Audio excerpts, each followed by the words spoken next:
सन्माननीय राजसाहेब ठाकरे यांचा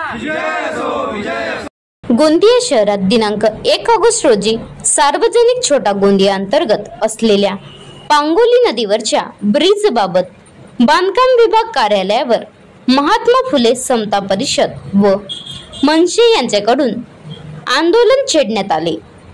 या आंदोलनाला उपस्थित शहर अध्यक्ष सुरेश चौधरी, जिल्हाध्यक्ष विष्णू नागरीकर व मनसेचे कार्यकर्ते मोठ्या संख्येने उपस्थित होते। Maharashtra live news reporter Sachin Bansod, Vidarbha प्रतिनिधी गोंदिया। आंदोलन करत आज मी विष्णू नागरीकर, अखिल भारतीय महात्मा फुले समता परिषद जिल्हाध्यक्ष आहो।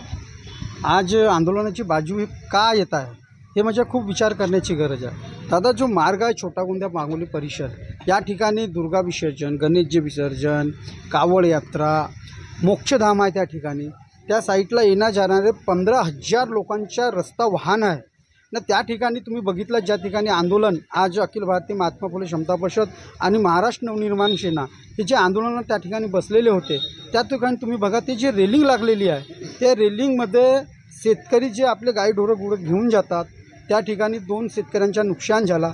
त्यांच्या गाई तिथून पडून मरण पावल्या, बैल मरण पावले, बकऱ्यासुद्धा मरण पावल्या। आता गेल्या दिवशी एक छोटासा शाळेत जायलाचा मुलगा होता, तिकडून शाळेची बस आली, ते चांगला झाला का ड्रायव्हरने ते बस थांबवला, तो मुलगा त्या रेलिंगमध्ये पूर्ण गुंतून गेला होता, त्याची सायकलसुद्धा खालती पुलाच्या खालती येत होती। तर अशा वेळेला जेव्हा तिथं लोक मरणार तेव्हा शासन काही त्याच्यावर ॲक्टिव्ह होणार का, तेव्हा त्याची काळजी घेणार का? याच्या अगोदरपासून किती वर्षापासून तो निवेदनं, पत्रव्यवहार, मग हे शासन करते काय? प्रतिनिधी जे आमदार आहेत, खासदार आहेत, ते का करतात त्या ठिकाणी?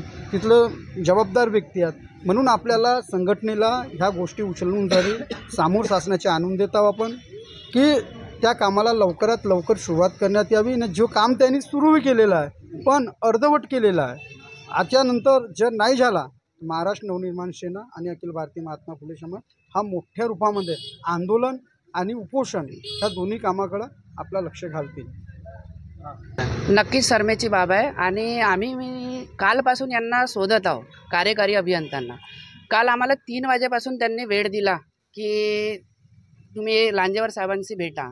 लांजेवार साहेबांना आम्ही काल शासकीय विश्रामगृहामध्ये भेटायला गेलो, त्यांनी आम्हाला बघताच ते तिथून पळाले आणि आमचा तेव्हापासून ते फोन उचलत नाही आहे आणि आम्ही कंटिन्युअसली त्यांना फोन करत आहोत की आम्हाला हे ज्या आमच्या मागण्या होत्या, पांगोली नदीवरील ज्या पुलांच्या जे रेलिंग संदर्भात असो किंवा तिथल्या ज्या खड्ड्या संदर्भात असो किंवा तिथले जे रात्रीचे अंधाराच्या वेळेस जे सूचना फलक रेडियम लावण्यासाठी असो, या सगळ्यासाठी आम्ही त्यांना म्हणत होतो की आम्हाला लेखी स्वरूपात द्या, आमच्या ज्या मागण्या आम्ही जे केलेल्या आहेत 2021 पासून ते आम्हाला तुम्ही करून द्या म्हणून लेखी स्वरूपात। पण त्यांना काहीच त्यांचा रिस्पॉन्स आलेला नाही आहे आणि म्हणूनच आज आम्ही तुम्ही सांगितलं आहे की अधिकारी रेस्ट हाऊसला पाऊल पळत का बरं पळाले, काय लागते? आता त्यांनाच ठाऊक, कारण आम्ही काल त्यांना भेटण्यासाठीच आलो होतो।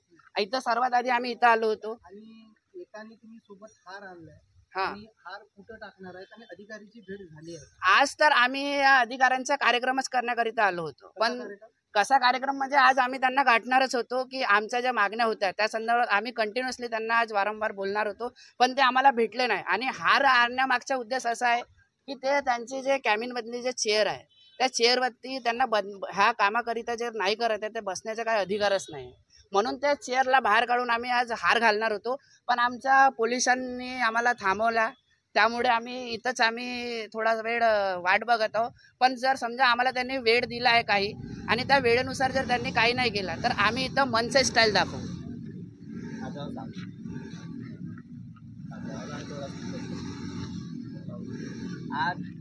आता गाडीवर मोबाईल नंबर नाही तर इमर्जन्सी QR कोड वापरा, जे तुम्हाला अडचणीच्या वेळी साथ देईल। बनवा व्हिडिओ, पाठवा व्हिडिओ, आम्ही तुमच्या न्याय हक्कासाठी लढा देऊ। ताज्या बातम्या व घडामोडींसाठी पाहत राहा फक्त महाराष्ट्र लाईव्ह न्यूज। आजच आमच्या चॅनलला सबस्क्राईब करा, शेअर करा, कमेंट करा आणि हो, बेल आयकॉन दाबायला विसरू नका। जय महाराष्ट्र।